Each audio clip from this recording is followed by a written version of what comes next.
All right, so let's talk about Stephen Colbert being canceled and the blatant assault that we are seeing on the First Amendment, the blatant assault that we're seeing on freedom of speech, freedom of press, and journalism. Folks, it's unlike anything we've ever seen before, and we're going to be in this one for the long haul. Now, CBS says that this was not for political reasons, and I can't find anybody out there that actually does believe that.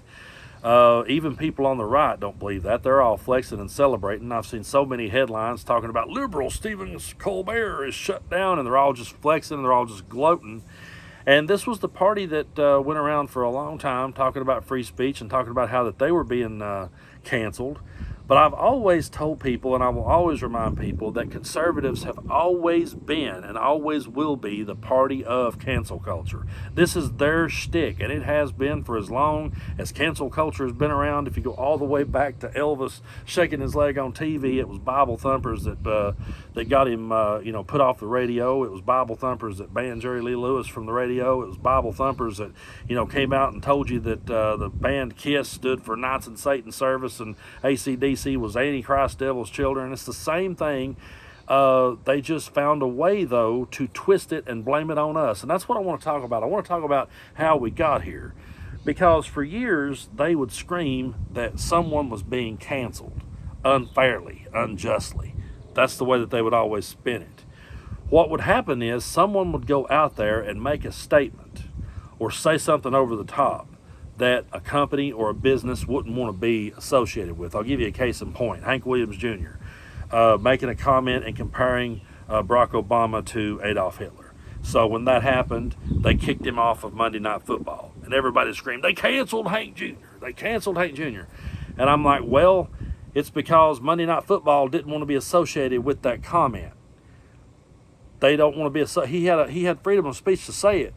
He was perfectly, it's within his constitutional rights to say whatever he wants to say, but Monday Night Football didn't want to be associated with it, and they have a right to cut ties with him if they want to. But that's how they started sowing the seeds. See there, they canceled him. And every time that somebody came out and said some outlandish, over-the-top statement that someone else didn't want to be associated with, they would spin that they were being persecuted and that they were being, brought down. But I will point out that it wasn't the President of the United States bringing them down. They weren't being brought down because they had said something that rubbed the President of the United States the wrong way, and then he went after them. They were saying things that someone else didn't want to be associated with. And then you get into the whole argument of fact checkers, okay? You get into that whole argument. People on the right for years was spreading misinformation straight up. They were spreading stuff that was not factual. And every time they got hit with a community note, every time they got hit by a fact check, then they screamed, we're being silenced, we're being persecuted. And so for years they sat there and they built this idea that they were being silenced and that their First Amendment right was being trampled on. And people like me said, no, it's not. Just because you say something over the top and someone doesn't want to be associated with it is not you getting your freedom of speech taken away. If you say something on someone else's platform and they don't want you there, then, they can easily tell you to kick rocks. That's just how it goes. And I can prove that because if just try it on for size sometime. Go down to any local business, walk in and start talking. Just start talking your politics. Either side of the aisle, don't matter. Just start talking, saying a bunch of stuff. Start running down businesses all over town. And if the person walks up to you and says, it's time for you to go, I don't want that in here, they have a right to say that. You don't have a right to be there running your mouth if they don't want to be associated with you. It's that simple. And when it comes to being fact-checked, if you have the facts on your side, then bring it. If you were somehow unjustly fact-checked, then you have the facts that you can bring out and say, no, I was right all along. Here's the proof. You have to bring evidence. But what they did was go out there and they completely twisted and bastardized the First Amendment into making everyone on the right believe that they were being canceled because they spoke their mind, or they were being canceled because they posted something and it turned out not to be true. And so they went around for years preaching this, and what this did was this laid the groundwork now for Donald Trump to get in and say, I'm going to go after everybody that disagrees with me. Now, this is drastically different because this is the president pressuring someone into being fired. This is the president pressuring networks to bow the knee and to kiss the ring.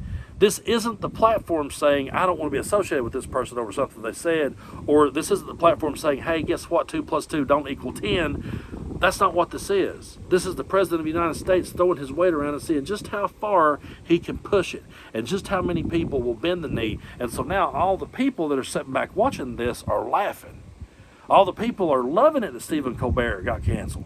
But if you flip that switch and Jesse Waters was canceled and because Joe Biden got his feelings hurt, imagine if Joe Biden came out and just constantly tweeted, or Kamala Harris, either one, if they constantly tweeted about Jesse Waters and come up with some stupid nickname for him and just constantly talked about him and kept talking about him until they pressured Fox News into firing him, MAGA would lose their minds. MAGA would absolutely go insane if that were to happen to them. But they sit back and they laugh and they gloat when it's Stephen Colbert. And you know what happens when someone like a Stephen Colbert gets canceled? I get messages from the trolls. Hey, Brando, did you see Colbert got shut down? You're next, buddy. Your head's going to be on the chopping block soon. They can't wait to hear any and see any voice that disagrees with them be cut down. That's what they want to see happen. That's where they want to see this go. They've never been the party of free speech. They've never been the party of the First Amendment. And they're not even really the party of the Second Amendment. They truly aren't. Because what they don't realize is they've already gave Donald Trump the authority by giving him immunity. He can round up their guns any day of the week now that he wants to. And there ain't a damn thing they can do about it. They don't even realize just how far they've went to sell their soul to this guy. But they're going to twist this that, well, Stephen Colbert's a liberal. I don't like what he's got to say. He got what's coming to him. I can't wait to see who they get next. And it'll become like an episode of The Apprentice. You're fired. It'll be like an episode of your reality shows where this week somebody's got to go. Why do you think reality shows and The Walking Dead was so popular? It's because every week somebody was fixing to get axed. And that's what these people want to see. But MAGA does not value free speech at all. They bastardized the argument and they twisted the argument to their advantage. And Donald Trump went out there and broke the law right in front of everyone's face, went out there and did everything right out in the open, right in front of everybody. And then when someone tried to hold him accountable, they got accused of being fake news. And that's the other part to all this. That's another brick that he was laying. Every time he called somebody fake news, he said it himself. I'm doing it to discredit them. But when they say something good about me, I make sure to say they're the best news ever. So he's already given away the secrets. He's already told how he's going to do this, and he's been doing it. And now we're seeing it. One of the most popular shows in the country was canceled. I had people saying, can't wait till it's you next, Brando. Can't wait till it's Midas Touch. Can't wait till it's David Pakman. Can't wait to see Luke Beasley finally get shut down. They're loving it. They're loving it. And then I've got friends, of course, going, dang, Brando, if they could do that to Stephen Colbert, are you worried? Well, I mean, yeah, I have been ever since the election. I was before the election because I saw the train that was coming right at us. I saw just how cruel and cold-hearted MAGA truly is and how much they do hate the Constitution and how much they do hate the rule of law and what flaming hypocrites they are. But I'm here to say that as long as there's a breath in my lungs, I will be calling this stuff out. And I will stand by any creator out there on our side of the aisle if they come after any independent journalist and any of them was to get arrested or whatever the case may be, shut down, whatever the case may be. I will be right there speaking up for them, be right there going to bat for them, and I sure would hope they would do the same for the rest of us, because we're really going to have to stick together to get through this. We've got 3.5 more years of this shit. We have 3.5 more years of this shit, and Donald Trump right now more than ever is like a damn wounded animal. He is backed into a corner. He's panicking. He's a terrible chess player. And the only thing he knows to do is lash out.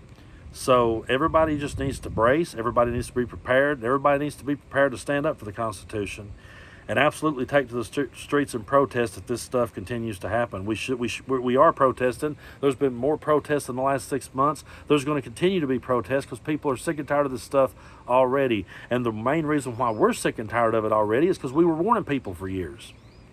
And we're going to continue to call this stuff out, and we're going to continue to stand on the side of the First Amendment. And I'd be damned if I ever let the Republicans or any MAGA conservative tell me that they value the Constitution, that they value the First Amendment or the Second Amendment or the Bible or anything. They don't. The only thing they've ever valued is their loyalty to their cult leader. And they have no place at my table. And I don't care. I don't care how people feel about it. I truly don't. Because this is where we're at now. We have to worry every day about our livelihoods being taken away from us because we have a guy that wants to govern like a dictator and a cult full of people sitting back cheering it on. I am not sorry that they got fact-checked for lying. I am not sorry that they said racist Nazi shit and someone didn't want to be associated with it. And I'm never going to apologize to them for those things. There's a drastic difference between what's happening now with these media corporations bound the knee to Trump and people truly being canceled versus the bogus cancel culture that they created and cooked up. It was all done to lead us to this moment to where people would sit back and cheer when voices of truth stood up to them. And so we have to continue to stand up and fight harder than ever for our First Amendment rights and never shut up. And folks, that's my vow to you. I will never back down. I will never shut up. This is the hill that I'm willing to die on. And yes, I do mean that literally.